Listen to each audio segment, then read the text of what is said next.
Hello, good evening friends. और कैसे हो आप लोग? बिल्कुल अच्छे हैं, बहुत अच्छा। तो चलो देखो, हम पढ़ रहे थे क्या, समद्विबाहु त्रिभुज, और उस समद्विबाहु त्रिभुज का प्रश्न आपके सामने है, इसको सोल्व करेंगे। लेकिन मैं आपको बता देता हूँ कि इससे पहले हम जो पार्ट पढ़ चुके हैं, अगर आपने उसको अच्छे से पढ़ा है तो उससे आगे आपको अच्छे समझ में आएगा। तो मैं हर बार बोलता हूँ कि पीछे का पार्ट पढ़ें, तभी आगे का समझ में आएगा, ठीक है। और कोई ऐसा बच्चा हो जो बोलता है सर मैं तो आज तक मैथ समझ में नहीं आई, पता नहीं क्या है इस मैथ्स में, मैं कहता हूँ भाई एक बार पढ़ के देखो, मन लगा के, 100% समझ में आएगा, 100% आएगा। कोई भी बच्चा हो, कैसा भी, नो प्रॉब्लम, ठीक है ना। ओके, देखो तो ध्यान दो, क्या है, एक समद्विबाहु त्रिभुज है। समद्विबाहु का मतलब है आइसोसेलेस, बात समझ में आई ना। आइसोसेलेस का मतलब है ऐसा ट्राइंगल जिसकी दो भुजा बराबर हो, ठीक है ना। तो दो भुजा बराबर हमने इसमें मान ली, ये दो भुजा बराबर है, इसको हम नाम दे देते हैं बी और बी, और इसको हम नाम दे देते हैं, ये अलग भुजा, इसको नाम दे दिया ए। और ये जो होगा ना, ये इस त्रिभुज की क्या होगी, हाइट होगी। बात समझ में आ रही क्या? अब इस सवाल में एक शब्द है, ये क्या है, शीर्ष लंब। ध्यान देना, मैं पहले भी बता चुका हूँ हर क्लास में, शीर्ष लंब का मतलब इस शीर्ष से सामने वाली भुजा पे डाला गया लंब, और लंब का मतलब 90 डिग्री एंगल पर डाला जाता है। बात समझे क्या? यानी कि ये जो यहाँ पर एंगल बनेगा वो कितना डिग्री का बनेगा, 90 डिग्री का बनेगा, इधर भी इधर भी। क्लियर है मेरी बात? ओके। तो देखो, शीर्ष लंब का मतलब समझ गए ना। तो क्या मतलब ये हुआ कि ये इसकी ऊंचाई भी है, यानी शीर्ष लंब को हम क्या कह सकते हैं, इसकी हाइट भी कह सकते हैं, इसकी ऊंचाई भी कह सकते हैं। सबको मालूम है, ठीक है। अब हमने आपको इसका जो क्षेत्रफल निकालने का एक फॉर्मूला बताया था, वो मैंने आपको क्या बताया था, वो बताया था कि a/4, ए कौन सा, ध्यान देना। देखो, आप अपना फॉर्मूला मैंने कल बनाना बताया था, उसमें मैंने ये बताया था, अगर आप इसको a मान लेते हो, इसको b मान लेते हो, यानी ये जो अलग भुजा है ना, उसके बटा में 4। बात समझ में ना। अभी वहाँ पे मैंने a माना है, इसलिए a/4। मैं दोनों ही फॉर्मूले लिख देता हूँ। अगर a होता है तो क्या होता है, तो 4b² - a²। ये फॉर्मूला होगा। अगर आप फॉर्मूले में इन दोनों भुजाओं को समान, देखो दो भुजा समान है, वो यहाँ पर कौन सी है, बी है, तो बी होगी, जो समान भुजा होगी वो यहाँ पर आएगी, असमान भुजा यहाँ पर है। अगर हम ऐसा मान लेते हैं, ये दोनों भुजा ए वाला समान है, तो अपना क्या आएगा, b/4, यानी असमान भुजा यहाँ, और रूट के अंदर क्या आएगा, 4a²। यहाँ पर कौन सी भुजा आएगी, जो दोनों समान है, माइनस क्या आएगा भाई, b²। मेरी बात समझ में आ रही क्या? आप देखो, दोनों फॉर्मूलों में कोई भी अंतर है, ए बी अपनी जगह बदल चुके हैं, ये यहाँ पर है, वो यहाँ पर, तो हम कल वाली बात समझ चुके हैं। ये फॉर्मूला आया कहाँ से, बना कैसे, वो मैं सब समझा चुका हूँ। मेरे ख्याल से आपको ये बात आती है, नहीं आती तो पिछले वाली क्लास में देख लें, ठीक है। दूसरी बात, मैंने इसका आपको डायरेक्ट भी बनाना बताया था कि कैसे क्या बनाते हैं, ठीक है ना। तो देखो, यहाँ पर हमने क्या करेंगे, ये आपको दिया गया समद्विबाहु त्रिभुज है, ये मैंने बना दिया एक समद्विबाहु आइसोसेलेस ट्राइंगल है, ठीक है। आपको बोला गया इसमें दो बराबर भुजा जो है ना, बराबर भुजा, वो कौन सी है भाई, 25 सेंटीमीटर है। यानी कि ये दो बराबर मानी, तो ये 25, तो ये 25। मेरी बात समझ में आई? शीर्ष लंब का मतलब है हाइट, यानी कि ये 24 दे रखी है, 24 दे रखी है। अब आपको मालूम है ये यहाँ से यहाँ 90 डिग्री बनाता है, लेकिन समबाहु त्रिभुज और समद्विबाहु, ये दो ट्रायंगल हैं। बात समझ में आएगा, कौन से, समबाहु त्रिभुज और समद्विबाहु, यानी कि सारी भुजा बराबर हो या फिर दो भुजा बराबर हो, ऐसे ट्रायंगल में क्या होगा, ये दोनों भाग बराबर होते हैं।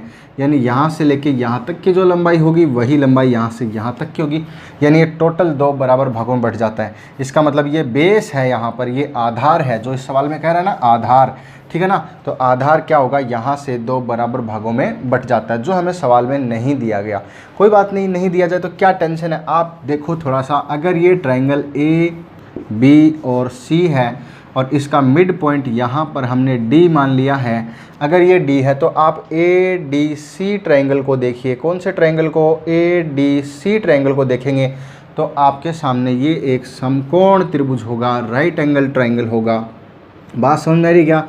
समकोण त्रिभुज दिखाई दे रहा है 90 डिग्री, और 90 डिग्री के सामने वाली ये जो साइड होती है, इसको हम क्या कहते हैं, कर्ण कहते हैं, इंग्लिश में हम इसको हाइपोटेनियस कहते हैं। तो आप मुझे बताओ, पाइथागोरस प्रमेय लगा करके क्या आप इसको सोल्व नहीं कर सकते कि ये आधार है ना, ये ऐसे है तो कितना आ जाएगा, सबको मालूम है। चलो हम फिर भी करके बताते हैं। तो क्या होगा, कर्ण का स्क्वायर बराबर आधार का स्क्वायर प्लस लंब का स्क्वायर, ठीक है ना। ओके, तो कर्ण हमारे पास हाइपोटेनियस कितना है भाई 25 है, यानी कि 25 का स्क्वायर है ना, बराबर आधार का स्क्वायर। आधार मतलब ये वाला बेस हमें मालूम नहीं, यहाँ से लेके यहाँ तक की बात कर रहा हूँ मैं, है ना, ये मालूम नहीं तो ए स्क्वायर लिख दिया, प्लस एल स्क्वायर का मतलब ये 24 का स्क्वायर है तो 24 का स्क्वायर लिख दिया। मेरी बात सबको समझ में आ रही है। इसमें समझने वाली बात ही क्या है, वेरी सिंपल। इसको हम करते हैं तो 25 का स्क्वायर बराबर कितना आता है भाई 625 और बराबर ए स्क्वायर और ए स्क्वायर प्लस 24 का स्क्वायर बोलो कितना होता है 576, यही तो होता है ना 576। इसको हम इधर भेज देते हैं, मेरी बात समझ में आ रही क्या। इसको इधर भेज देते हैं तो कितना बचता है देखो 625, वो प्लस का है तो वो इधर आएगा माइनस, बराबर कितना है ये 576 और बराबर है ए स्क्वायर। तो ए स्क्वायर का मान जो होगा, इधर इसको पलट के लिख देता हूँ भाई, इसको इधर ले आता हूँ उसको उधर, तो इसमें से इसको घटाएंगे तो 49 बचेगा। देन ए की वैल्यू 49 का रूट हो जाएगा, बराबर कितना आएगा 7 आएगा। इट मीन्स ये जो साइड है यहाँ से लेके यहाँ तक 7 आ चुकी है, तो ये यहाँ से लेके यहाँ तक भी कितनी रहेगी 7 रहेगी। मेरी बात समझ में आ रही है।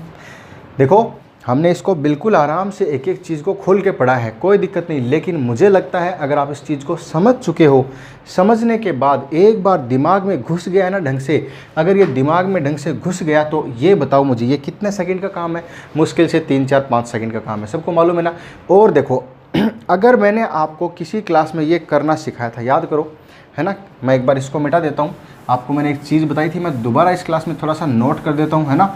देखो मैं बार बार उस चीज़ को इसलिए बताता हूँ क्योंकि उससे जो क्वेश्चन है वो बहुत इजी हो जाता है। तो मैंने आपको बताया था आधार लंब और कर्ण बताए थे। आधार और लंब अगर एक एक होते हैं तो उस कंडीशन में कर्ण कितना होता है 2 होता है। इसका मीनिंग क्या हुआ कि अगर आप इसको 2 2 करते हो ना, ये 2 तो देखो ये 1 1 तो ये 1 गुणा रूट 2, तो 2 2 तो ये 2 गुणा रूट 2 हो जाएगा। कर्ण कितना हो जाएगा 2 रूट 2। अगर ये 3 होता है, ये 3 होता है तो ये कितना हो जाएगा 3 रूट 2 हो जाएगा। अगर ये 4 होता है तो ये कितना हो जाएगा 4 रूट 2 हो जाएगा। अगर ये x हो जाएगा तो ये कितना हो जाएगा x रूट 2 हो जाएगा। यानी जितना गुणा इन भुजाओं को करेंगे उतना ही गुणा वो हो जाता है, ये फिक्स है ना। ये कैसे बनता है ये मैं सिखा चुका हूँ। चलो एक पहला वाला पार्ट देखो, ये सब इसी के पार्ट थे तो मैं हर किसी के पार्ट आपको कर करके बता देता हूँ ताकि आपको ये बात आसानी से समझ में आ जाए। एक होता है 3 आधार होता है, 4 लंब होता है, तो 3 का स्क्वायर 4 का स्क्वायर आधार का स्क्वायर प्लस लंब का स्क्वायर बराबर कर्ण का स्क्वायर आएगा 5। आपको मालूम है आप बचपन से करते आ रहे हैं 5 छठी क्लास से, तब से ये ऐसे 3 4 5 ये आधार 3 रहता है। बात समझ में आई ना। ऐसा कोई राइट एंगल ट्राइंगल जिसका ये 3 है ये 4 है तो ये कितना आएगा भाई 5 आएगा। ये परमानेंट है। तो अब होता क्या, एग्जामिनर इसको डबल कर देता है, 3 का डबल 6 कर दिया, इस 4 का डबल 8 कर दिया, तो इसका भी डबल हो जाएगा। कहने का मतलब आपके पास संख्या तो केवल एक होती है और इससे वो अनेक ट्राइंगल बना देता है। अनेक कितने बना देता है, बस गुणा करते जाओ। इसको भी गुणा 2 से कर दिया, इसको भी 2 से गुणा कर दिया तो इसका भी 2 से गुणा हो जाएगा। मेरी बात समझ में आ रही है। ऐसे देखो और कितने माप होते हैं जिसके डबल ट्रिपल और ऐसे गुणा किए जाते हैं, तो वो सारे मैं लिखा चुका हूँ। 5 12 13 का एक ट्रिपलेट होता है, इनको त्रिक संख्याएं कहते हैं, ध्यान रखना। कौन सी संख्या, त्रिक संख्याएं कहते हैं, ट्रिपलेट बोलते हैं इनको। तो ये ट्रिपलेट वो हैं जो आधार स्क्वायर लंब स्क्वायर बराबर कर्ण स्क्वायर, ये हमेशा इतना ही रहेगा परमानेंट। अब एग्जामिनर क्या करता है, इसको 5 का जैसे डबल 10 कर दिया, 12 का डबल कितना 24 कर दिया, तो कर्ण कितना हो जाएगा 26 हो जाएगा। बस ऐसे कभी इसमें से ये संख्या पूछ लेता है ये 2 दे करके, कभी इसमें ये 2 दे करके ये पूछ लेता है, तो ऐसे करके होता है। एक होता है कितना 8 15 और 17 होता है, इसका भी कितना भी गुणा हो सकता है। एक हो सकता है कितना बोलो 20 हो सकता है, 21 हो सकता है, सॉरी 20 9 और 21, ये दोनों आपस में आधार लंब कोई भी हो सकते हैं, आपस में एक्सचेंज हो सकते हैं ना। एक हो सकता है 24 हो सकता है, 7 हो सकता है, 25 हो सकता है, एक हो सकता है 40 9 और 41 हो सकता है, एक हो सकता है 60 11 और 61 हो सकता है। ऐसे करके ये 4 5, देखो जहाँ तक मुझे आइडिया है जो भी एग्जाम में सवाल आते हैं वो लगभग इन्हीं में से आ जाते हैं, लगभग। बात समझ में आई क्या। आपके सामने इतनी सारी संख्याएं आप देखते हो वो मूल रूप से इतनी है, और बाकी इसको चेंज कैसे करता है वो मैं आपको पहले की क्लास में समझा चुका हूँ। तो देखो हमें ये सब करने की ज़रूरत नहीं पड़ती अगर आपको ये चीज़ समझ में आ जाती है तो ध्यान दो कैसे। आपके सामने एक ट्राइंगल यहाँ पे बन रहा था, मैंने ये 7 यहाँ निकाला है ना। आपको अगर ये ट्रिपलेट याद होता है ना। आपको ये ट्रिपलेट याद होता तो आप कहते सर ये समकोण त्रिभुज में अगर कर्ण 25 है और ये इतना 24 है तो सर 24 7 25 का एक ट्रिपलेट होता है, यानी त्रिक संख्या होती है। अगर ये 24 ये 25 तो ये 7 हो गया कंप्लीट। बस ध्यान रखो ना, बात समझ में आ रही क्या? नहीं ध्यान रखा तो निकालना भी हमें आता है, लेकिन मेरा कहने का मतलब ये आपको आना चाहिए। तो क्लियर है मेरे हिसाब से आपको मेरी छोटी सी बात? ओके, अब हम इससे आगे चलते हैं। ठीक है, तो आपने इसका 7 निकाल दिया। अब एग्जामिनर पूछ रहा क्या है, इस सवाल में पूछा कि परिमाप बताओ। परिमाप का मतलब क्या होता है भाई? मैंने बताया था परिमाप का मतलब कुछ नहीं, याद नहीं करना, बाहर की बाउंड्री पूछता, हमेशा ध्यान रखना, बाहर की बाउंड्री को ही परिमाप कहते हैं। अगर कोई आकृति ऐसी है तो इसका परिमाप क्या होगा? यहाँ से यहाँ तक, चलो यहाँ से यहाँ तक, यहाँ से यहाँ तक परिमाप या पैरामीटर या परिमिति। बात समझ में आई क्या? वर्ताकार में इसको परिधि बोल देते हैं, लेकिन वहाँ पर भी परिमाप पैरामीटर बोल सकते हैं। बात समझ में आ रही क्या? ओके तो देखो ये सब हो चुका, तो आपको मालूम है इसका परिमाप 25 + 25 50 और 7 और 7 14 ये रहा। तो 25 एक साइड है, 25 दूसरी साइड है, और 7 और 7 ये कितनी होगी? 14। 25 25 50 और 14 कितना होता रे? 64 सेंटीमीटर इसका परिमाप आ चुका है। तो मेरे ख्याल से आपको मेरी बात समझ में आ चुकी है। देखो इस सवाल में मैंने थोड़ा ज़्यादा टाइम लिया क्योंकि अभी यही चीज़ चलने वाली है, इसलिए आपको बोल रहा हूँ। ठीक है, ओके। अब देखो नेक्स्ट क्वेश्चन में हम क्या करेंगे, इस बार हमें क्या दिया गया है इसको मैं एक बार पढ़ा रहने देता हूँ। ठीक है, तो अगले सवाल में देखो क्या दिया गया है, एक समद्विबाहु त्रिभुज है। ठीक है, और उस समद्विबाहु त्रिभुज का जो क्षेत्रफल है वो हमें दिया है इस बार, वो दिया है 240 सेंटीमीटर स्क्वायर। कितना दिया गया है?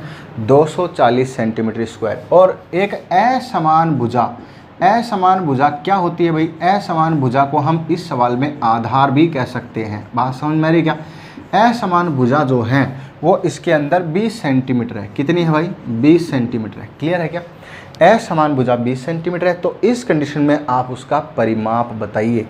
ठीक है ना, ये आपके सामने सवाल है। तो देखो कैसे करेंगे, आप एक डायग्राम बनाओ, हमेशा ध्यान रखो डायग्राम से जल्दी समझ में आएगा। एक बार कैच करने लग गए फिर इसकी ज़रूरत नहीं पड़ती है। आपको मालूम है एक समद्विबाहु त्रिभुज है, आइसोसेलेस है, जिसकी 2 साइड इक्वल होती हैं, और असमान भुजा का मतलब आधार, यानी कि ये बराबर हमें कितनी दे रखी है? 20 दे रखी है ना। तो इसका ये वाला कितना होगा? ये जो हाइट है इसको हाइट कहेंगे। बात समझने का, जो 90 डिग्री यहाँ पर इसे बीच में 2 भागों में बांटता है, इसलिए मतलब 10 इधर है 10 इधर है। एक बात समझ में आई क्या?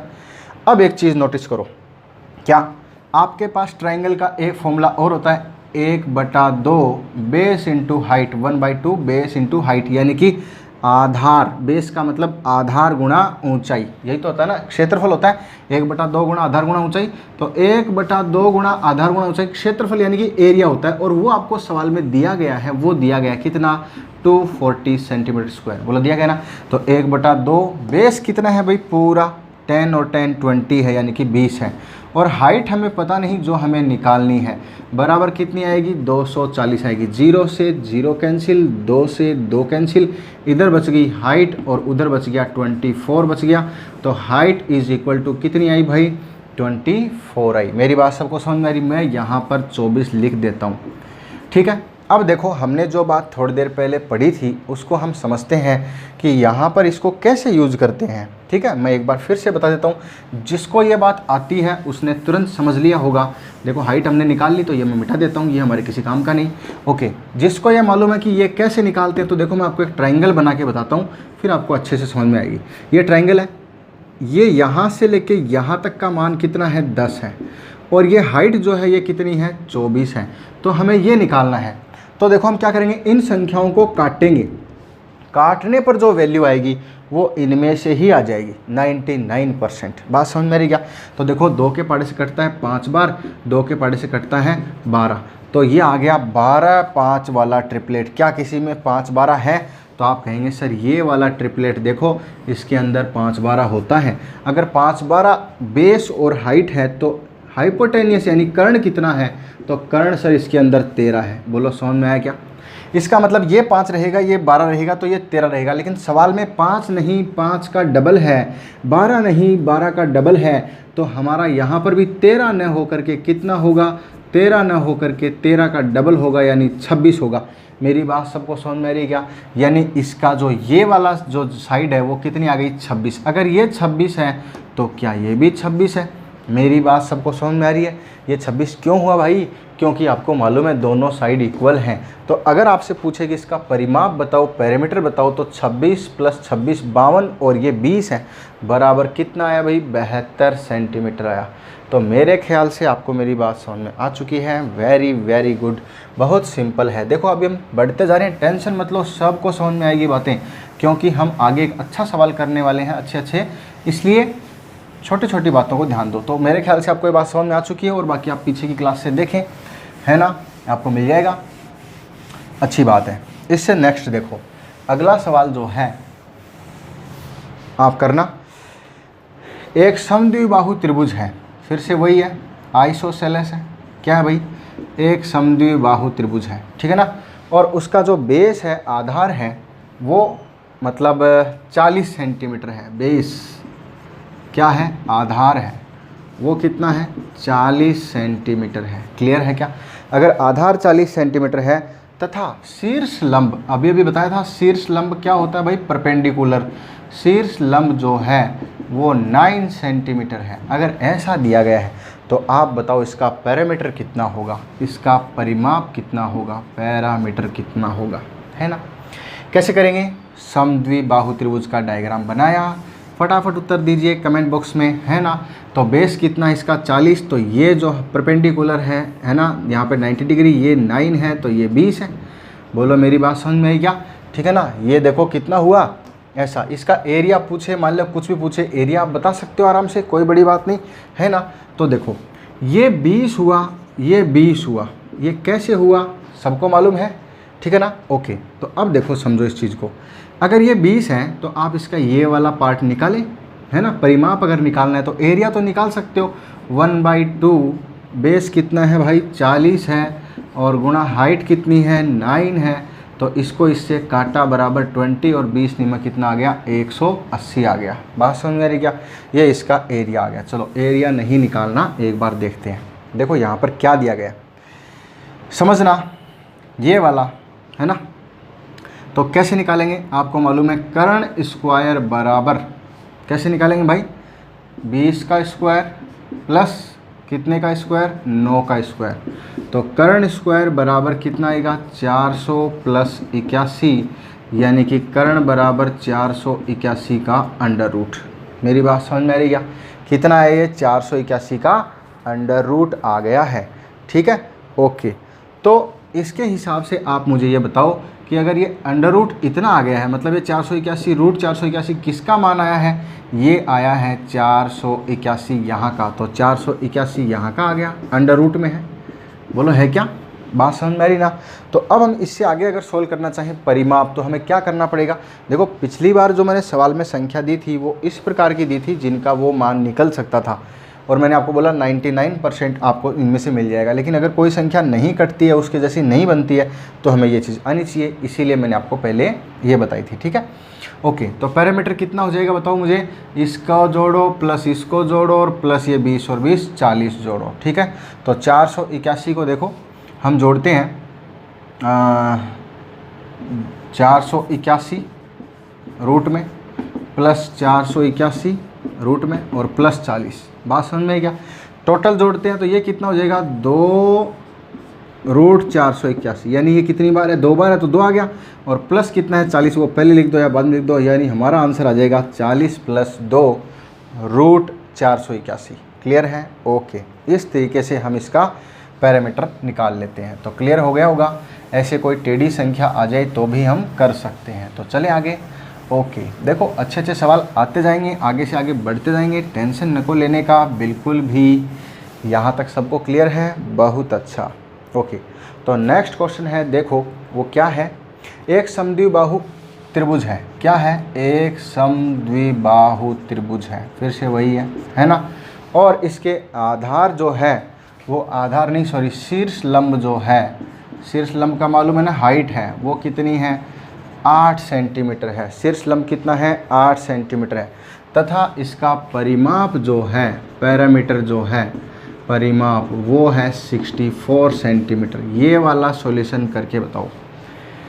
परिमाप कितना है 64 सेंटीमीटर है। तो आप मुझे बताएंगे इसका एरिया कितना होगा, क्षेत्रफल कितना होगा, what is the area of isosceles triangle. ठीक है, ओके।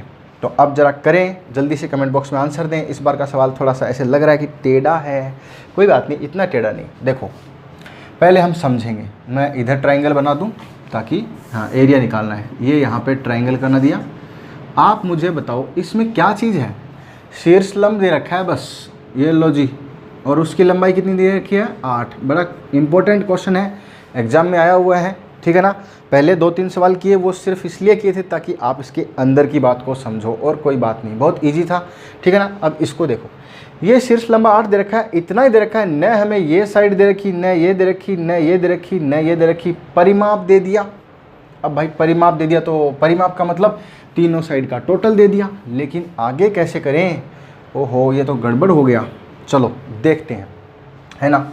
हम ऐसा करते हैं कि यहाँ कुछ मान लेते हैं, ये भुजा क्या है बी है, ये भुजा क्या है बी है, यहाँ से लेके यहाँ तक ए मान लो, ए पूरा ए बट्टा 2 भी मान सकते हो, लेकिन ए मानने से क्या होगा, बट्टा वाला चक्कर नहीं रहेगा, ए मान लिया, एक्स मान लो। आप मुझे बताओ परिमाप क्या होगा, मैंने अभी बताया था परिमाप क्या होता है, जितनी बाउंड्री है उन सब को जोड़ दो, टोटल तो a प्लस बी परिमाप आ गया। तो मैं एक बार लिख देता हूँ, a प्लस बी बराबर टोटल है, परिमाप बराबर 64 दे रखा है। a प्लस बी हो गया, इसके बराबर 64। तो ये आ गया है 2a प्लस 2b बराबर कितना है रे 64। 2 इसमें से ले लेते हैं कॉमन, तो a प्लस बी बच जाएगा। समझ में आ रहा है कैसे, 2 यहाँ से भी हटा दिया, 2 यहाँ से हटा दिया, बाहर ले लिया, अंदर a प्लस बी बच गया, बराबर आ गया 64। तो a plus b is equal to कितना है रे 64/2 इज इक्वल टू 32। मेरी बात समझ में आई क्या। मेरा कहने का मतलब ये जो a और b हैं, इनकी जो वैल्यू है a प्लस बी, वो हमने अभी निकाली है, वो कितनी आई 32 आई। एक बार मैं इसको साइड में रख देता हूँ, बोलो बात समझ में आई। ये निकाल दिया, अब मैं इसको हटा देता हूँ। कैसे निकला ये सबको मालूम है, ठीक है ना। ओके हटाऊँ, ठीक है। आप इसको साथ साथ में कॉपी में नोट कर सकते हो, कॉपी पेन लेके बैठा करो ताकि कोई प्रॉब्लम ना हो, है ना। अब दूसरा देखो, a और b का और क्या रिलेशन है, तो आप यहाँ पे पाइथागोरस प्रमेय लगा सकते हो। कर्ण का स्क्वायर बराबर आधार का स्क्वायर प्लस लंब का स्क्वायर, कर्ण का स्क्वायर बराबर आधार का स्क्वायर प्लस लंब का स्क्वायर, बोला होता है क्या, ठीक है। तो मैं लिखता हूँ कर्ण का स्क्वायर मतलब b का स्क्वायर, वहाँ पर कर्ण क्या है b है, b स्क्वायर बराबर आधार का स्क्वायर मतलब a का स्क्वायर प्लस लंब का स्क्वायर यानी 8 का स्क्वायर। बोला समझ में आया। हमें क्या करना है, इसको इधर भेज देते हैं, तो b square minus a square बराबर 8 का स्क्वायर यानी 64। बोला समझ में आया। अरे क्या था, ये इधर चला गया तो माइनस का हो गया। अब आपको एक फॉर्मूला ध्यान होना चाहिए, अगर हम कभी भी ऐसी चीज़ पढ़ते हैं a square minus b square, अगर आपके सामने ये फॉर्मूला होता है तो इसकी वैल्यू जब खोलते हैं तो a प्लस बी आती है और a माइनस बी आती है। मेरी बात समझ में आ रही है ना। अगर ये फॉर्मूला एक्स वाई में है तो क्या हुआ, x square minus y square, इसको जब खोलते हो तो क्या आता है एक्स प्लस वाई और एक्स माइनस वाई, यानी कि दोनों का जोड़ना, दोनों का घटाना।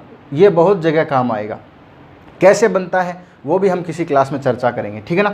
ओके, लेकिन मेरा कहने का मतलब कभी भी ये चीज़ हो तो आप इसको ऐसे लिख सकते हो, यानी ये a square minus b square, दोनों पे अलग अलग स्क्वायर लगा और बीच में माइनस होना चाहिए, तब एक बार जोड़ के एक बार घटा के लिख सकते हो। तो क्या हम यहाँ पर लिख सकते हैं ऐसे, हम इसको लिख सकते हैं b माइनस ए और b प्लस ए, ये मैंने किसका मान लिखा, इसका मान लिखा, बराबर कितना है 64। तो हमारे पास एक इक्वेशन और आ गई है। ये 2 बातें बोलो समझ में आई क्या, कोई दिक्कत नहीं मेरे हिसाब से, बहुत अच्छे। चलो अब देखो हमारे पास और क्या है, बस इतना ही है ना। ध्यान दो क्या क्या चीज़ है, हमें क्या क्या सवाल में दी थी, क्या क्या हमारे काम आ सकता है। तो हमने कहा यार ये तो ये है और वो एक मान ये आया था कि a प्लस बी का मान इतना है। अच्छा तो क्या हम इन दोनों में कुछ कर सकते हैं, कुछ लेन देन। बोला हाँ देखो इसमें भी a प्लस बी है और इसमें भी a प्लस बी है, तो ये कटेगा कैसे कि कुछ कट जाए कुछ बच जाए, तो इसके पूरे के बटा में वो वाला मान रखते हैं। आपका दिमाग चलना चाहिए, कोई बड़ी बात नहीं, कोई रटने का काम नहीं है कि कैसे, धीरे धीरे सब पता लगने लगता है किसको किसके नीचे रखना है ना। तो मैं इसके b माइनस ए और b प्लस ए बराबर 64, इसके बटा में लिखता हूँ b प्लस ए। ये वाला मान a प्लस बी लिख दो या b प्लस ए लिख दो, एक ही बात है, a प्लस बी। अगर इसके बटा में ये लिखा तो इसके बटा में भी इसका मान आएगा, वो क्या आएगा 32 आएगा। बात समझ में आ रही क्या, यहाँ पे लिख दिया। तो इसके दौरान देखो ये a प्लस बी कैंसिल, इधर 32 को काटेंगे 2 से, तो आपके पास b माइनस ए का जो मान है वो आ चुका है कितना 2। तो हम इसको साइड में लिख देते हैं, b minus a is equal to कितना आया 2 आया। बोलो आया क्या। आपके पास वहाँ a plus b is equal to कितना है 32 है, और b माइनस ए बराबर कितना है रे 2 आया। तो देखो एक बात और बता देता हूँ, कभी भी अगर ऐसा हो दो संख्याओं का योगफल, देखो ये किन्हीं a और b दो संख्या है, उनका योगफल दे रखा है और ये यहाँ पर इन्हीं संख्याओं का अंतर दे रखा है, तो किन्हीं भी संख्याओं का योगफल और अंतर दिया गया हो तो उस समय आपको अगर बड़ी संख्या चाहिए, बड़ी संख्या, तो क्या करेंगे, जो योग दिया है वो और प्लस जो अंतर दिया है वो, उन दोनों को क्या करेंगे भाई, अंतर दिया उन दोनों को जोड़ के 2 का भाग दे देंगे। अगर आपको कभी छोटी संख्या चाहिए, छोटी, तो योग माइनस अंतर बटा 2 कर देंगे, योग माइनस अंतर बटा 2। ध्यान देना मैंने क्या लिखा है, योग का मतलब क्या होगा a प्लस बी, अंतर का मतलब डिफरेंस b माइनस ए, है ना।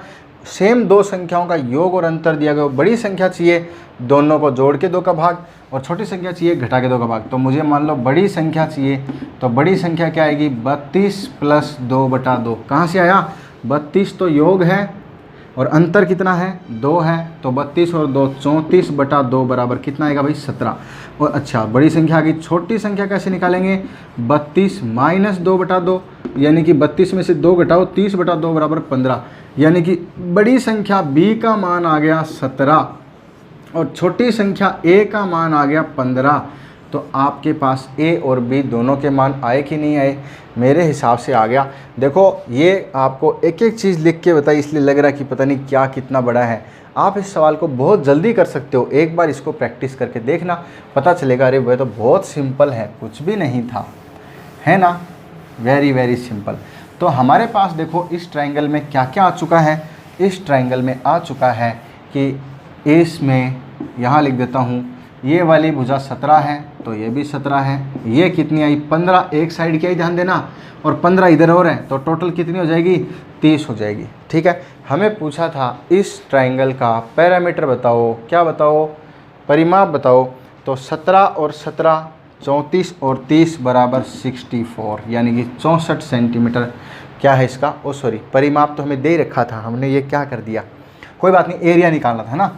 तो एरिया में देखो क्या है भाई, ये हाइट आपको 8 दे रखी है, हमने ये साइड निकाल ली, ये बोलो कितनी आई 30 आई क्या, 15 इधर 15 इधर, तो 1/2 गुणा आधार है 30 गुणा ऊंचाई आपको दे रखी थी 8, इसको इससे काट दिया 4 बार, 4 तिया 12 यानी 120 सेंटीमीटर स्क्वायर।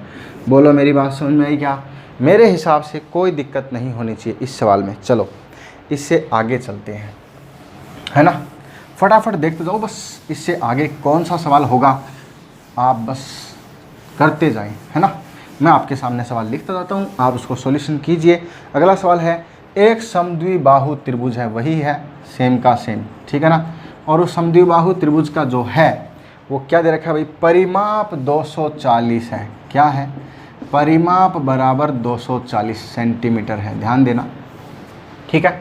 आगे दे रखा है, तथा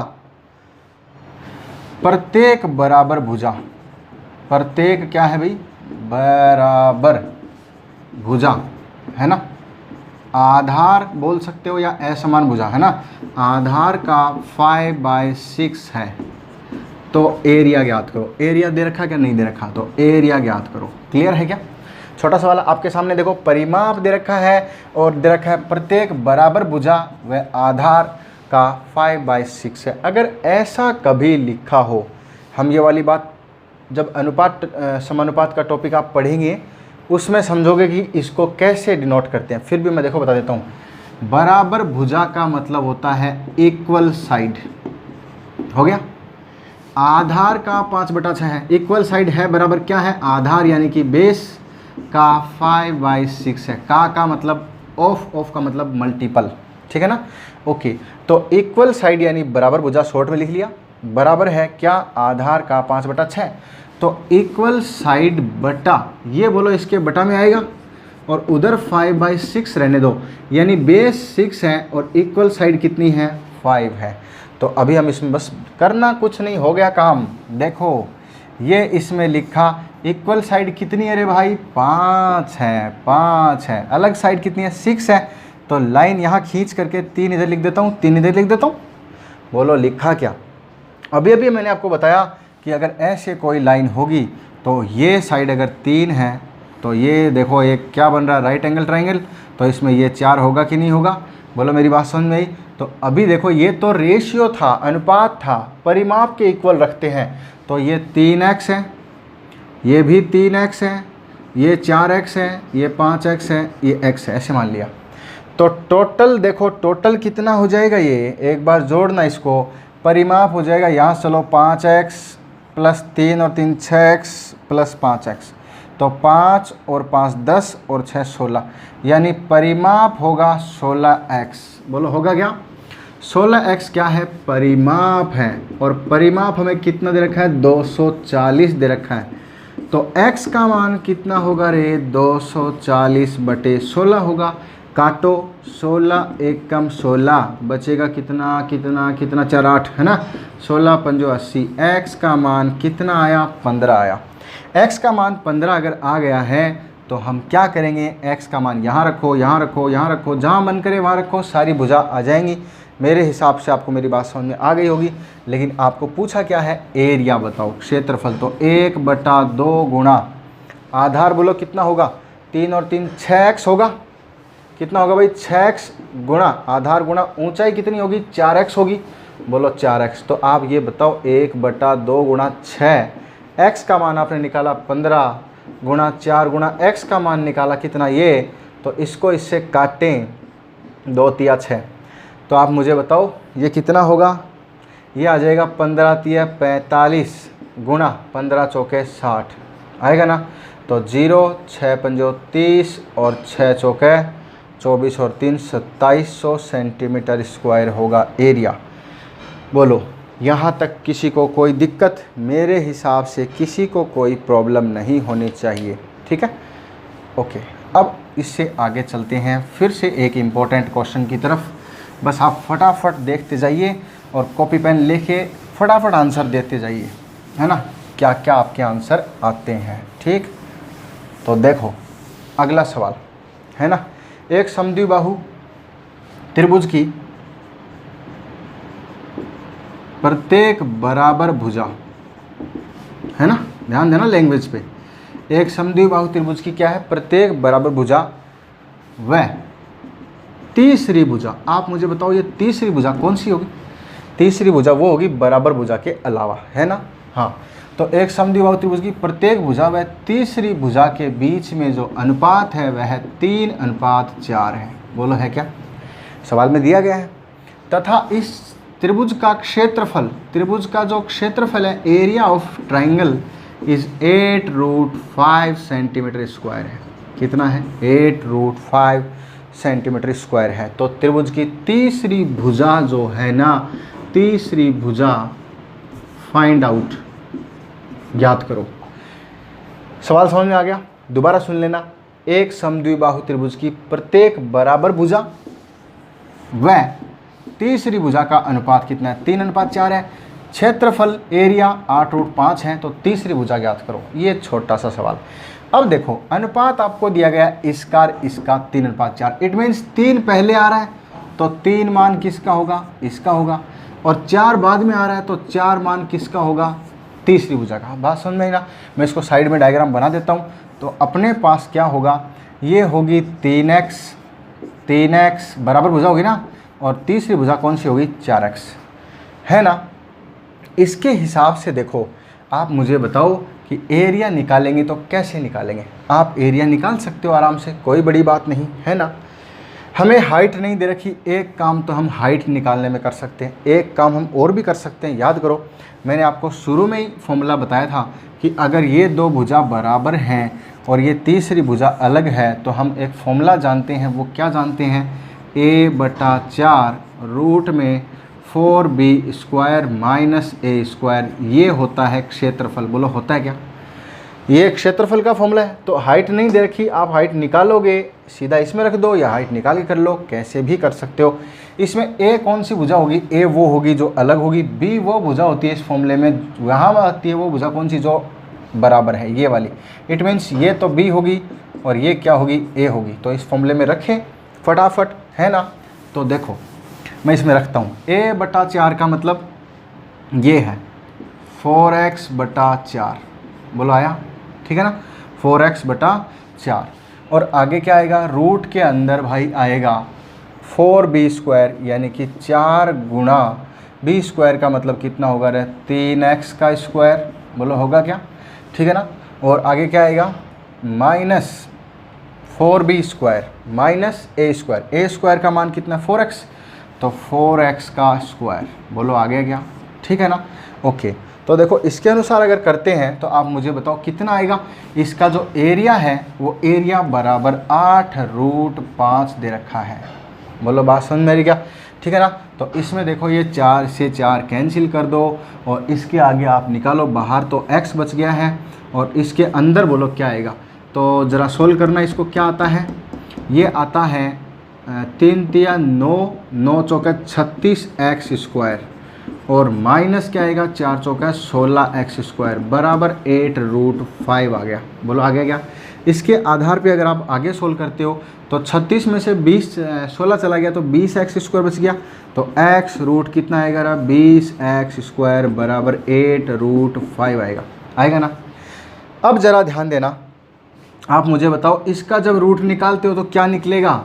देखो 20 को आप मल्टीपल में 4 गुणा 5 के टुकड़े कर लो, 4 का रूट बाहर निकल जाएगा और x का भी निकल जाएगा। तो हम इसको ऐसे लिख सकते हैं 20x² का रूट को 4 गुणा 5 गुणा x² का रूट, एक ही तो बात है ना। इसमें से 4 का निकल जाएगा, वो लोग कितना निकलेगा, 2 निकल जाएगा, ये तो निकला 2 है ना। और 5 का रूट नहीं निकलेगा, इसका रूट निकल जाएगा x और रूट में 5 तो रह जाएगा, बराबर क्या आएगा भाई, 8√5 आ जाएगा। तो आप मुझे बताओ यहाँ पर 5 से 5 कैंसिल और इस 2 से ये 4 आ जाएगा क्या। तो x गुणा x का मतलब x², उधर लिख देता हूँ, देखो इधर इधर ही आ जाओ, ठीक है भाई, इधर की साइड में जगह पड़ी है। x² बराबर क्या बचा, उधर 4 बचा, तो x की वैल्यू कितनी आई, 2 आई। मेरी बात समझ में आ रही क्या। अगर x की वैल्यू 2 है तो इसकी वैल्यू कितनी है, हमें यही तो पूछी है। बोला तीसरी भुजा बताओ, तो तीसरी भुजा कितनी होगी, 4x होगी, बोलो होगी क्या। तो 4x अगर होती है तो 4 गुणा x का मान 2, यानी 4 दूनी कितनी आएगी भाई, 8 आएगी। मेरे हिसाब से आपको मेरी बात समझ में आ गई है। वेरी सिंपल है, कोई दिक्कत नहीं। इस तरीके के सवालों को सोल्व करने के लिए हम ऐसे कर लेंगे, कोई दिक्कत नहीं। ओके भाई, आज के लिए इतना ही, इससे आगे मिलते हैं आपसे नेक्स्ट क्लास में, ठीक है। Okay bye.